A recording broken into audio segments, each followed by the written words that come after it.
8 تا از بهترین خواص سیاه‌دانه که حتما باید بدونید.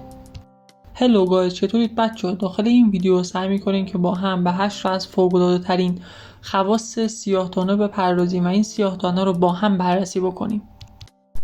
سیاه‌دانه به عنوان یکی از قدیمی‌ترین و معروف‌ترین گیاهان دارویی شناخته میشه و در طول تاریخ به عنوان درمان بسیاری از بیماری‌ها و مشکلات سلامتی ازش استفاده شده که در ادامه به 8 تا از خواص شگفت‌انگیز این ماده می‌پردازیم.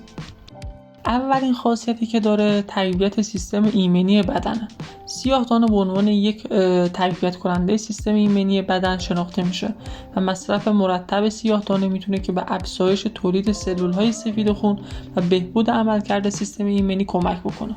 دومین خاصیتش ضد التهاب بودنه. ترکیبات فعال موجود در سیاه‌دانه دارای خواص ضد التهابی قوی هستند.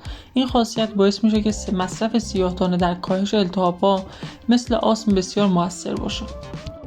میرسیم به گزینه سوم، حفظ سلامت قلب. بر اساس مطالعات صورت گرفته و بر اساس مقاله هایی که توی همین زمینه نوشته شده، سیاه‌دانه میتونه که به حفظ سلامت قلب و عروق کمک بکنه.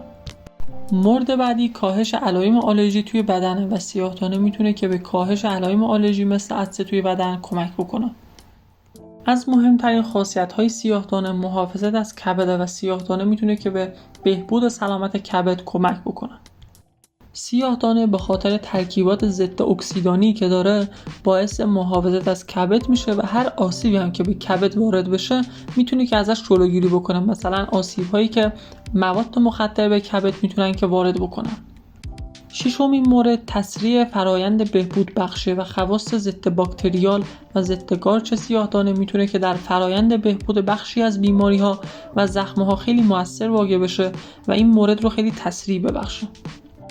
مورد هفتم سلامت پوسته و سیاه‌دانه میتونه که برای حفظ سلامت پوست خیلی مفید باشه و مورد آخر تقویت حافظه و کاهش خستگی ذهن.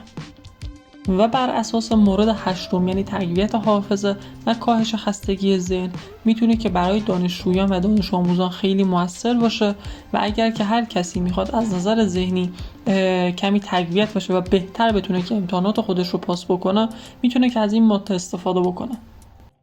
خیلی ممنون که تا انتهای ویدیو با من همراه بودی. اگر که هر نظری در رابطه با سیاه‌دانه داری به من داخل کامنت ها بنویس تا من اون رو ببینم و همچنین کانالم رو ساب بکن و این ویدیو رو برای دوستات شیر کن.